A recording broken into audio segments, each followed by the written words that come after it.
بسم الله الرحمن الرحيم الحمد لله رب العالمين وصلى الله على رسوله الكريم وآله وصحبه أجمعين وبعد. Inshallah, we are about to embark on a ziyarah to visit Sayyidina Sirri Saqti. Inshallah, in the same compound, in the same complex, we will also be visiting Sayyidina Junaid al-Baghdadi. Inshallah, in this discussion we will discuss specifically Sayyidina Sirri Saqti, and in the following one we will discuss Sayyidina Junaid al-Baghdadi radiyallahu anhuma. Sayyidina Sirri Saqti, his full name is Sirruddin Abul Hasan ibn Mughlis, commonly known as Sirri Saqti. The term Sirri is a shortening of his name Sirruddin, which means the secret of the deen or the secret of the religion. And his father's name was Mughlis. Allah subhanahu wa ta'ala be pleased with them both. Sayyidina Sirri Saqti, like Imam Ma'ruf Karhi, he was from the Tabi'een. The Tabi'een are the people who have met the companions of the Prophet Muhammad sallallahu alayhi wa alihi wasallam.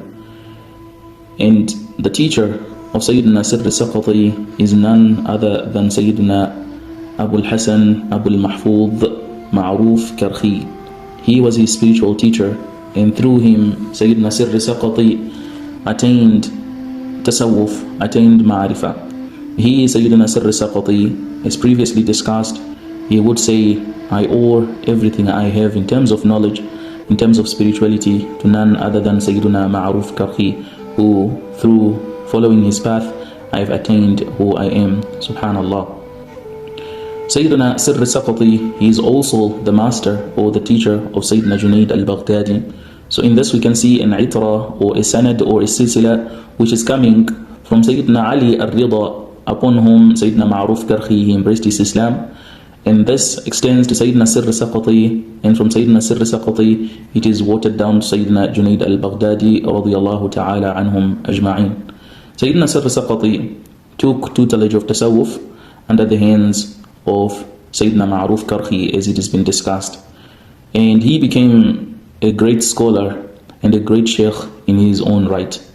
It is such that Sayyidina Sirri Saqti, he was so kind, he was so generous, that he would mention, subhanallah, continuously, that I seek and I continue to make tawbah unto Allah subhanahu wa ta'ala for a mistake or a form of shukr I made 30 years ago.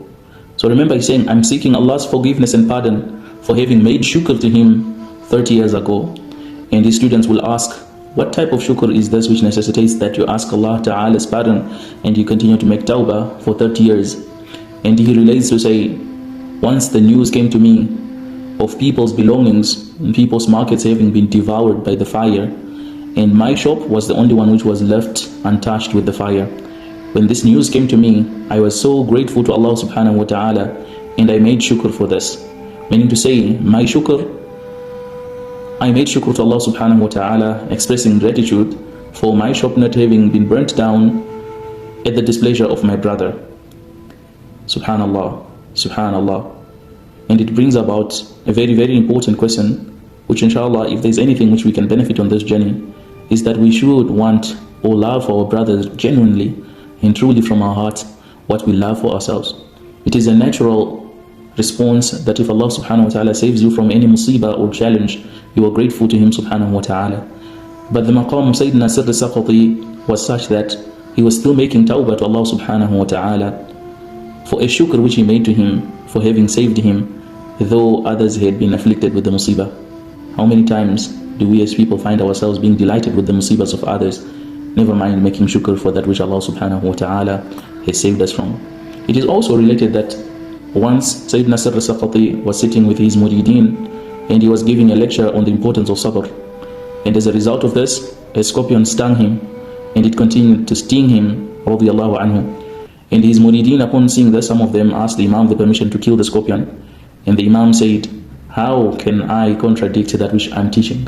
Subhanallah. Therefore he's saying, not only he's saying you must be patient, but he's also saying a person must practice upon that which they teach, even if it means him being stung by a scorpion repeatedly as a form of sabr. Subhanallah.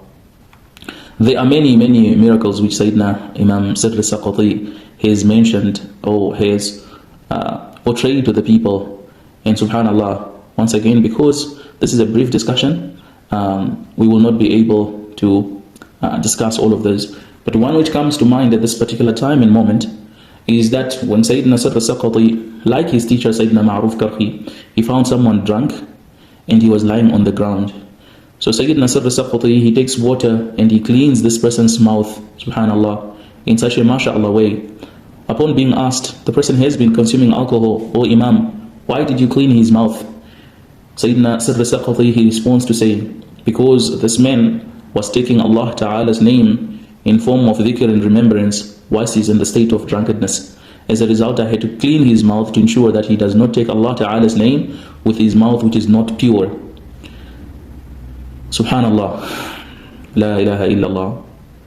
And when this man, he woke up from his drunkenness state, he was so embarrassed and he came to the Imam.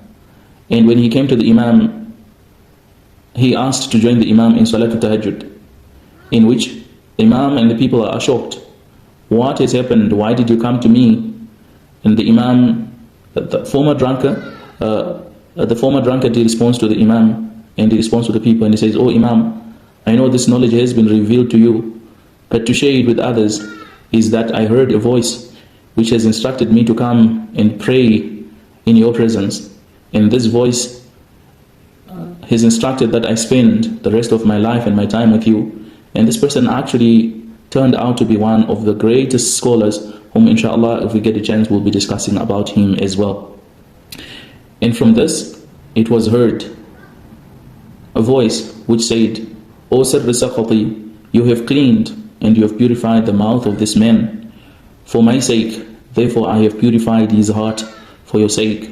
And as I mentioned, this person goes on to be one of the top scholars of Tasawwuf, whom inshallah we will discuss in another discussion.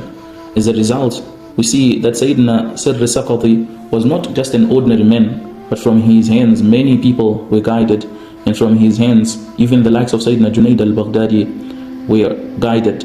Sayyidina Junaid al-Baghdadi attributes again to say his knowing of Allah subhanahu wa ta'ala in every definition was through Sayyidina Sirri Saqti.